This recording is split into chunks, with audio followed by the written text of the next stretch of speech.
Good evening. Today is October 12, 2021. The time is 5:37 p.m.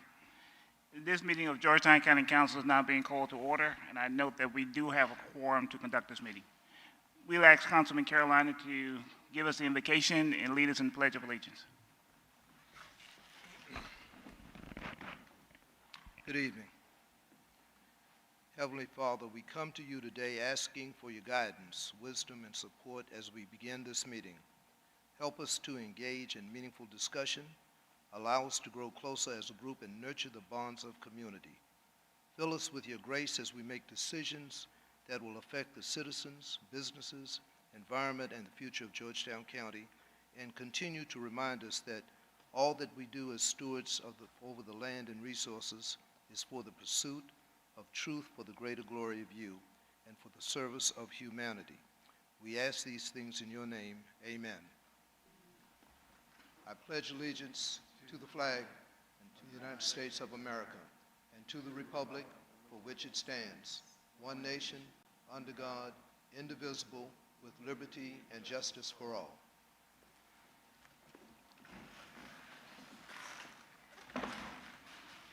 Thank you, Councilman Carolina. We move down to the approval of the agenda. There's a recommendation to move item 15A, the nonprofit spotlight, forward on the meeting agenda. Is there a motion to approve the agenda with the noted changes? So moved. Is there a second? Second. Any discussion?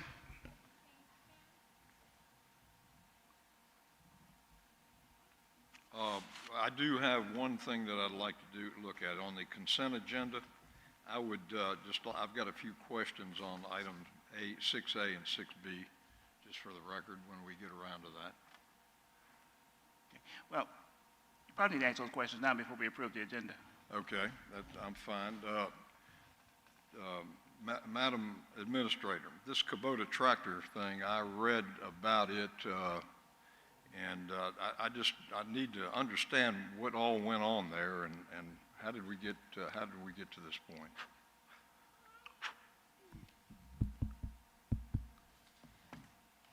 Okay, I think there are better people to tell the story. If I can ask Ms. Goodall to address the tractor issue, I think that would save us a lot of time. Thank you.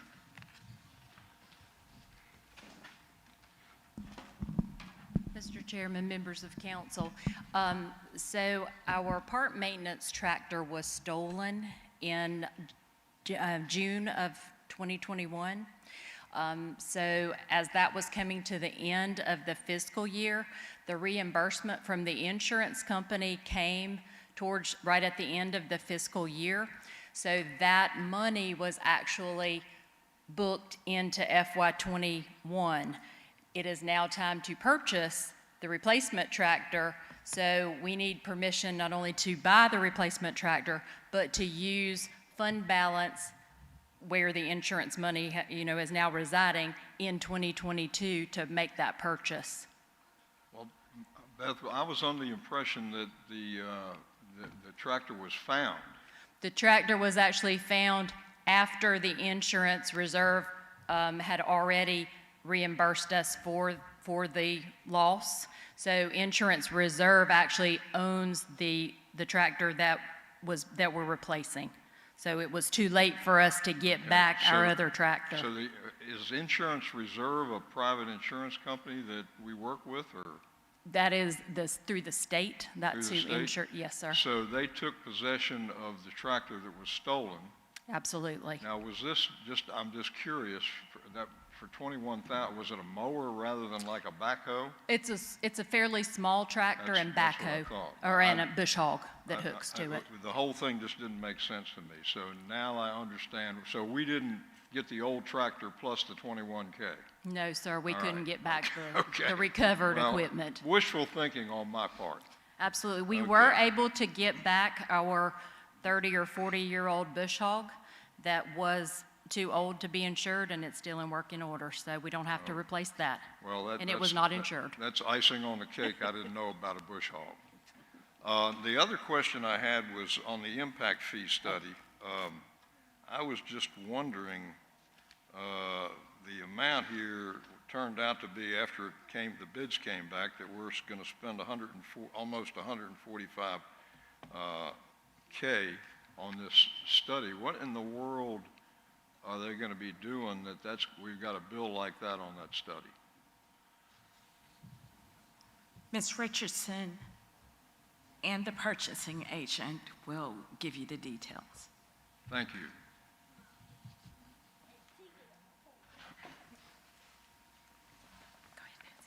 So we went through the bid process on this, and I did notate the evaluation weight criteria, where cost was only weighted at 15%. So that is why, with the recommendation being the highest ranked offer, being the highest Tischler East at $145,000, why it was still being recommended as the highest ranked over all of the criteria, which includes the clarity and responsiveness of their bid proposals, their plan and work approach, their experience and past performance, and their references. I understand that. That's just the process. But what are these folks going to do for us physically or whatever that the study is going to cost $145K? I think this is essentially starting anew. The state requires this review at this time, and while Tischler Bice did do our previous impact fee study, they do have to generate a new projects list, so they have to evaluate the capital projects. They will have to evaluate the fee structure. They're going to look at all 4 of our impact fees and essentially redo that process to provide the necessary justification that we need to either implement the new fees or change the fees in any way. So we have to have all that documentation is required as a part of the state law. And I think one of the big differences that we noted in our memo was that the Tischler Bice factor also included a legal review and the drafting of the ordinance, and included multiple meetings here, significantly more meetings in person here with council and commission and staff than the other 2 did. And I think that's why they came out a little ahead on all those sections that Nancy just mentioned. Did we have an RBI that covered all of that, what we expected them to do? Yes, we put out an RFP. Yes. RFP, okay, same thing. All right, now how many man hours, and maybe I'm digging into the weeds here, I'm just trying to figure this out. Are these people like $500 an hour, or how did we get to this kind of a price tag on reevaluating where we're going with the impact fees? I think that is in the proposal. I don't recall that number off the top of my head, Mr. Anderson. I do think that information is in there, but I think it is 4 professionals that'll be involved in the review of the study and the work. And I can certainly pull that information and email that out to you. Well, you know, if the number makes sense, I'm fine with it. If you all want to say that you felt that was a reasonable number, I have confidence in you, but I just was wondering why it was so expensive. So I know this was a low bidder based on the criteria and everything, and if we look back, the last time we had this done, have we got something to use as a benchmark? Yes, we can look at the last information that was done the last time this study was done as well. All right, I'd just like to know, you know, and then forward pricing and everything else, but it's just the high dollar amount just bothered me. Ms. Langston just reminded me, sorry to interrupt you, sir, that this is well within the budgeted amount that we planned for this project. Okay, well then, if it's within the budget, it's probably, it is what it is. Thank you. Thank you. Okay, That's all I've got. okay, thanks. Okay, we have a motion and a second for approval of the agenda with the noted changes.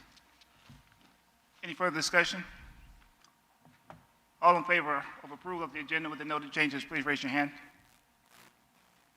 Opposed? Motion carries.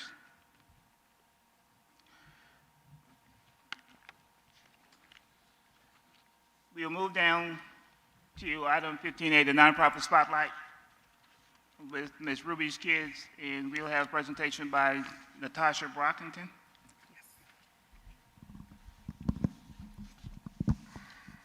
Good at this. Good evening. I'm Natasha Brockington. I am the Executive Director at Miss Ruby's Kids. Thank you all so much for giving me the opportunity to come before you to speak about what I think is just the most amazing nonprofit organization here in Georgetown. As we know, change begins when one person decides to take action, and Ruby Forsyth represented change for many. In a time when segregation halted access to education for African Americans in Pawleys Island, Miss Ruby, a fearless, wise educator, took action and opened a one-room school on the campus of Holy Cross Faith Memorial Church in Pawleys Island, which was the only educational facility available for African American children. It's estimated that hundreds of children attended Miss Ruby's school. I often hear stories about her firm but loving demeanor from those who knew her. Her legacy lives on, and it's truly an honor to continue her work. Today, we can look back and see that strides have been made and we have seen progress, but there is still a lot of work to be done because there is a problem. Children are still entering school unprepared. We've seen the studies, and we know that early literacy development is a continuous developmental process that begins in the first years of life, and literacy skills develop in real-life situations. Educating the children of Georgetown County begins far before they enter a classroom, and the foundation is established in the home. Every child deserves an equal start. At Miss Ruby's Kids, we engage early in life and help toddlers and their parents access a path to possibility. Through our programming, we provide not only early literacy and school readiness support, but most importantly, early opportunity. Our Parent Child Plus program helps children become better students and parents become their first teachers. Before COVID, we were able to enter homes. Now we connect virtually with families of children ages 2 to 4 twice weekly to work with both parent and child by increasing positive verbal interactions and support the development of the child's school readiness skills. Families receive 92 home visits and acquire a library of quality books and educational toys. Can you go to the next picture, please? Once they complete 2 years of our Parent Child Plus program, children are assigned a mentor who will provide academic assistance and support throughout elementary, middle, and high school. At Miss Ruby's Kids, we invest in our community by building individual and collective capacities. Family child care or home-based care is often the most accessible, culturally appropriate, and affordable child care option. We have an in-home child care program that was designed to magnify providers' connections to the children and families in their care. At Miss Ruby's Kids, we are literacy champions. We support 10 little libraries located throughout various parts of Georgetown County. Children have access to free, age-appropriate books and school supplies. We understand the importance of diversity and know that representation matters. Our libraries reflect the culture and personality of our community. The work that we do is essential.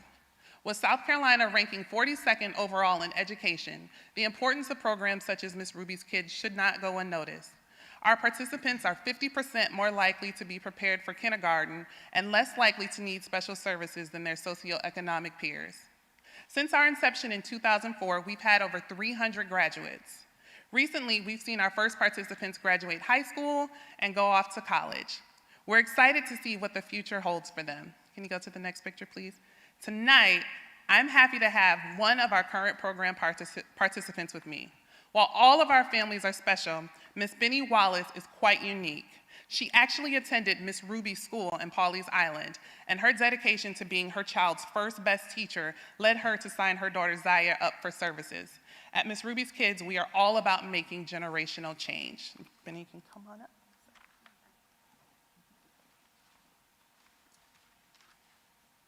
Good afternoon. My name is Benzina Wallace, and this is my daughter, Zaya Wallace. I am a product of Miss Ruby's Kids. It starts with me. Early education is important to me, and I believe that I've always been given that opportunity by being able to be that student in that one-room classroom. I've always believed that through my teaching that I've given play a chance. And that's something I've learned very early on while attending that one-room school, and later furthering my own studies as an early childhood educator. I knew that once I started having children of my own, that I would install in them the same teachings I received that molded me into the woman that stands before you today. Zaya started the program when she was 2 years old, and Zaya will be 4 in November. Our learning specialist is Miss Samantha Saber, and Zaya loves her some Miss Samantha. And in turn, she loves her very much the same way back, even virtually.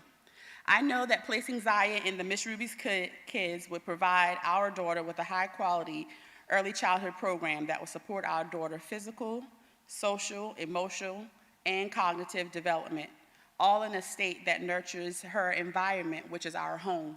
I am glad that I signed her up for the program, and I have another child that is on the waiting list for that program as well. So all of my children will be going through the same studies, and I'm just glad that we had the opportunity to be a part of Miss Ruby's and that the legacy continues. Thank you.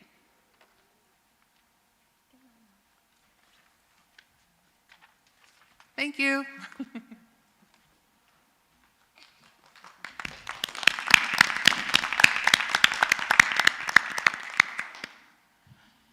Thank you, Ms. Rockington, for providing information to us regarding Ms. Ruby's Kids.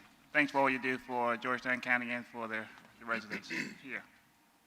We're moving down to public comment. A public comment period is included on each meeting agenda and shall be limited to 30 minutes. Each speaker will be limited to no more than 3 minutes. No speaker may yield his or her allotted time to another speaker. Members of the public who wish to address council during the public input period should sign up with the clerk of council before the meeting is called to order. Please note that at the end of the 3-minute time period, a buzzer will go off, and we ask that you wrap up your comments at that particular time promptly. Madam Clerk, do we have anyone sign up to speak this evening? Mr. Chairman, we do have 2 speakers signed up tonight, and each will have up to 3 minutes. The first is Lisa Umberger. Good evening. I'm not sure if this is allowed. Lisa sent me what she wanted said in this meeting. Can I read that and then read mine, or can I only do mine? Oh.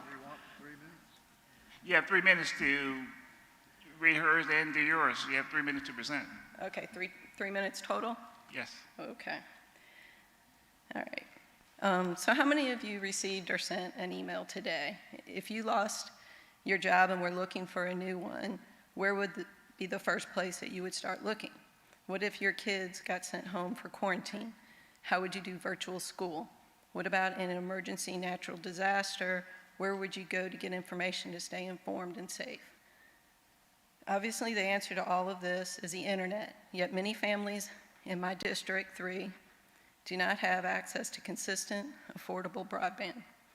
I would like to thank my council member, Mr. Carolina, who has checked in on our family and our neighbors. He listens to our concerns. The lack of broadband in the rural areas of Georgetown County is hurting families every day. If there was ever a time that this has become obvious, it was during the pandemic. During virtual schooling, there were times I drove around town to find Wi-Fi so my kids could do school. There are broadband lines less than a mile from our home, but no one will run them further. Reliable internet is necessary today. It is not a luxury, but a tool that everyone should be able to use to better themselves and their families. Job searches, college classes, virtual school, equal opportunities. These opportunities are not available to everybody, not available to many of the Georgetown County rural residents. Federal funding, grants, and mandates have specifically called out addressing this problem across the country, and I'm here tonight to ask for Georgetown County to lead the way by working with providers to make sure there's affordable, reliable broadband available to every resident.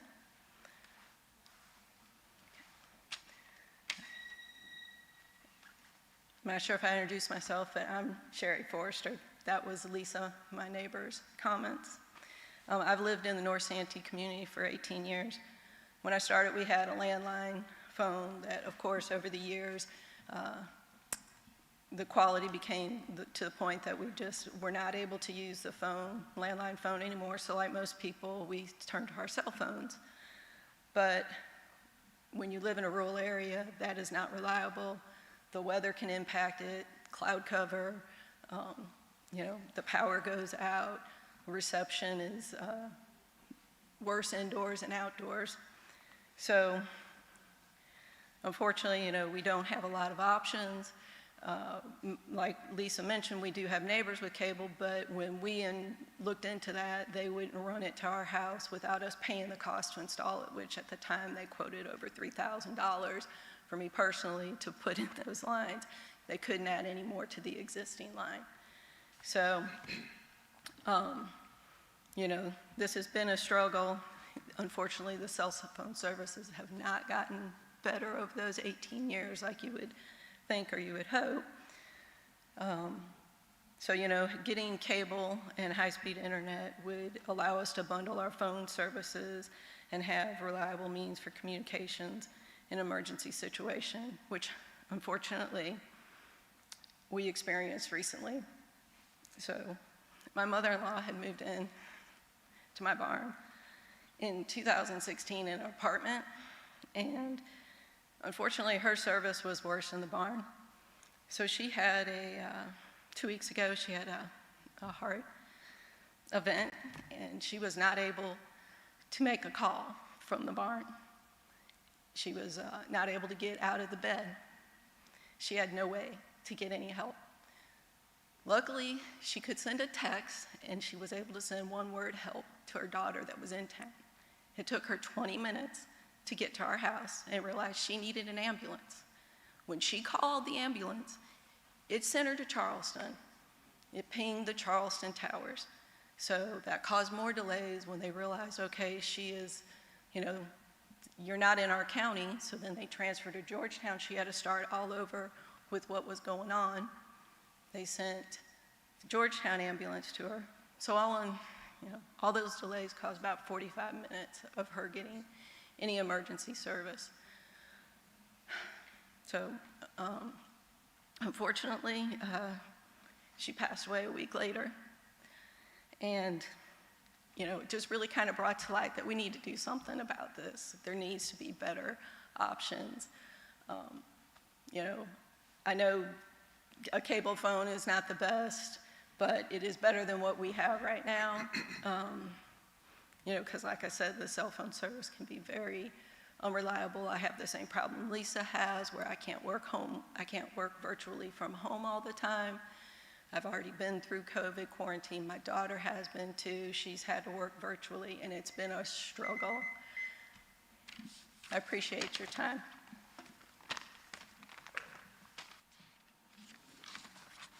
Mr. Chairman. Is that it, Madam Clerk? Yes. Mr. Final Chairman. speaker. Yes. May I make a statement? Ms. Forrester, we're sorry for your loss, and I'd like to reassure you that we'll be working with my colleagues to do all that's possible to bring that service to that area, District 3.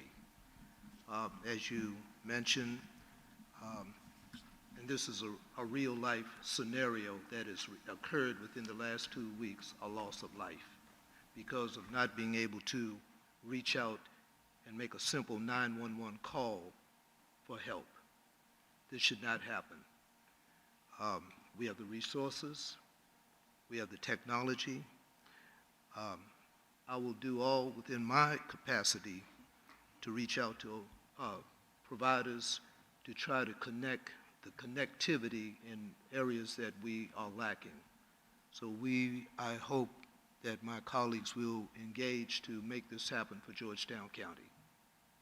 And again, we're sorry for your loss, and thank you for coming.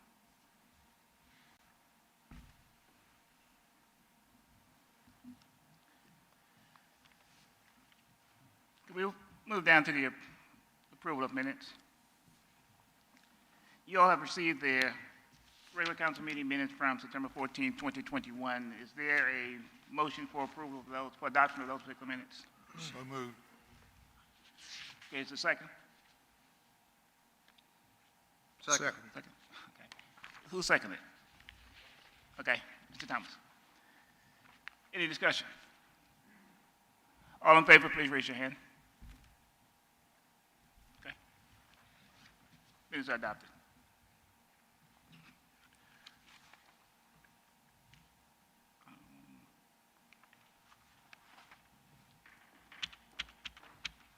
I think we've already approved the agenda.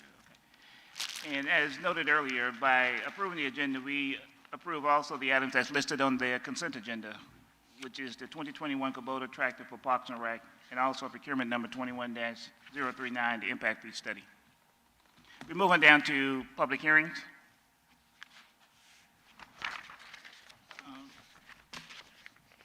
We have a public hearing on ordinance number 21-34 to approve the 2021 revision to the cultural resource element as part of the county's comprehensive plan. The public hearing regarding ordinance number 21-34 is now open. Is there anyone to speak on that particular ordinance? Seeing nor hearing any, the public hearing is now closed. We move down to resolutions and proclamations. Ms. Livingston, our finance director. Langston, I'm sorry. Ms. Langston, our finance director. Of official intent to reimburse the purchases associated with the capital equipment replacement plan for fiscal year '22. It's really just a formality so that we can move forward with the financing later on in this fiscal year. I'll be happy to answer any questions you may have. Are there any questions for Ms. Langston? Hearing none, is there a motion for adoption of resolution number 21-29? So moved. Is there a second? Second. Any discussion? All in favor, please raise your hand. Opposed? Motion carries. We move down to proclamation number 21-30 to proclaim October 20th, 2021 as Unity Day in Georgetown County. Optimism Preventive Services is a local nonprofit organization whose mission is to improve the lives of young people ages 5 to 18 through education, mentoring, and prevention programs. Its membership includes dedicated, hardworking teenagers who go above and beyond to make their schools and communities a safer place. Denise Chapman, Executive Director of the organization, has requested County Council's favorable consideration and adoption of proclamation number 21-30 to proclaim October 20th, 2021 as Unity Day in Georgetown County. Upon its adoption, proclamation number 21-30 will be presented at a Unity Day function on October 20th, sponsored by Optimism Preventive Services. Is there a motion for adoption of proclamation number 21-30? Mr. Chairman, I move for adoption of proclamation 21-30. Is there a second? Second. Any discussion? All in favor, please raise your hand. Motion carries. We move down to proclamation number 21-31 to proclaim Lights On After School Day in support of quality, innovative after-school programs and activities for children. Mr. Ray Funny.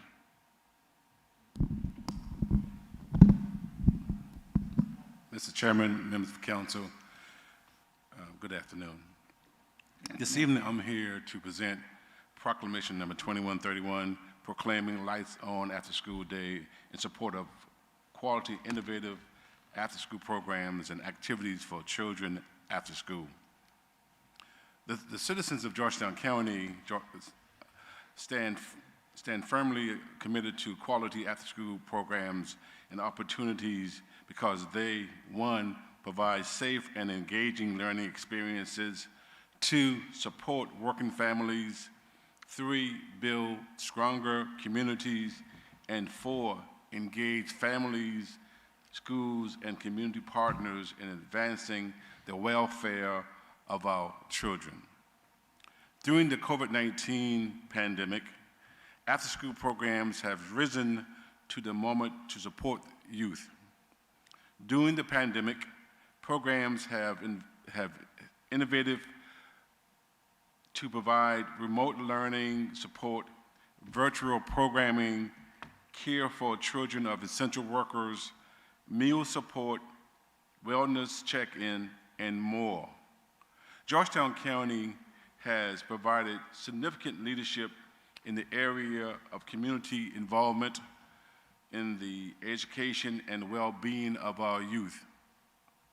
Whereas Lights On After School, the national celebration of after-school programs held this year on October the 28th, 2021, promotes the importance of quality after-school programs in the lives of children, families, and communities. Whereas many after-school programs across the country are facing challenges challenges so severe that they are forced to consider closing their doors and turn off their lights. It is therefore recognized and resolved that Georgetown County Council does hereby proclaim October the 28th as Lights On After School Day in Georgetown County and supports our community engagement in innovative after-school programs and activities that ensure that lights stay on and doors stay open for all children after school. This year, we are very honored to have our county administrator as our guest presenter in our after-school program on the 20th of October, and you certainly are invited to participate in that affair. Mr. Chairman, we recommend approval. Thank you, Mr. Funny. Please note that Mr. Funny has been selected by the After School Alliance to represent our state as the after-school ambassador for South Carolina, to promote the benefits of after-school programs and speak out about the importance of making more programs available to the children and families that need them. Thank you for your services, Mr. Funny. Thank you. You have heard the report and recommendations from Mr. Funny regarding the Lights On After School Day. Is there a motion for adoption of the proclamation number 21-31? So moved. Is there a second? Second. Any discussion? All in favor of adoption of proclamation number 21-31, please raise your hand.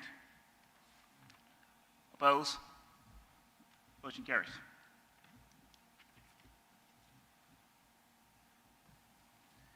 Okay, we are go down to third reading of ordinances. Ordinance number 21-34 is going to be presented by Ms. Holly Richardson, Planning and Code Enforcement Director. Thank you. Good evening. This is item 10A, the cultural resources element of the comprehensive plan. It's ordinance 21-34. I'll just remind you that updates to the comp plan do require a recommendation from the Planning Commission, a public hearing, which we held here tonight, and adoption of any revision by ordinance. Just a couple of changes since the last meeting, since we discussed this at second reading. We have revised and updated some of the hyperlinks from the online document, and per Councilmember Johnson's request, we have added a new separate section dealing with historical markers across Georgetown County. That's on page 19 of the document. This does link to a database of historical markers where you can search by the state and the county. For your information, there are 103 of these markers throughout Georgetown County currently, and the website does give directions, and you can print maps for how to access and view the markers throughout the county. As we said last time, the Planning Commission held a public hearing on this item at their August 19th meeting. There was no one who came forward to speak, and after some discussion about visioning, the Planning Commission recommended 4-2 for approval for the attached document.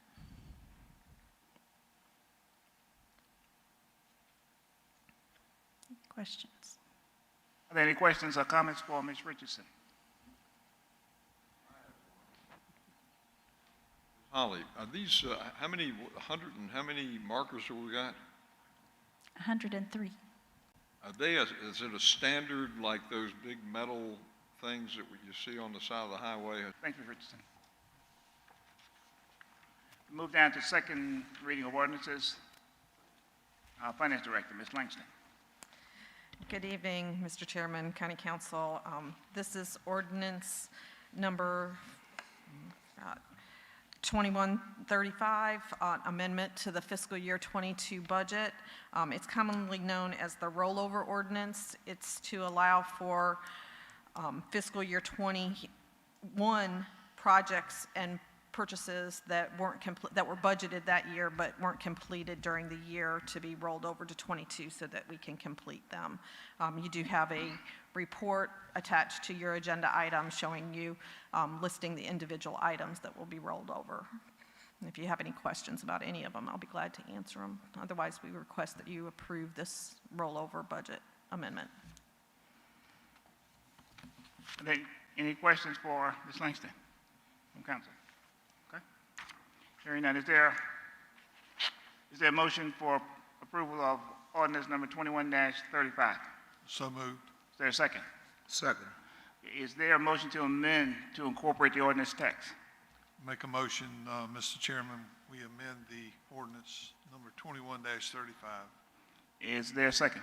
Second. Okay, we call for discussion on the amended motion. Any discussion on the amended motion? All in favor of the amended motion? Opposed? So we'll go back to the main motion with the amendment. All in favor of the main motion with the amendment, please raise your hand.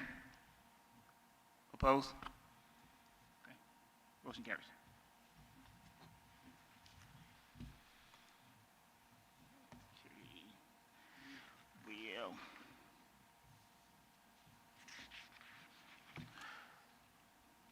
We're now moving to executive session for legal briefings.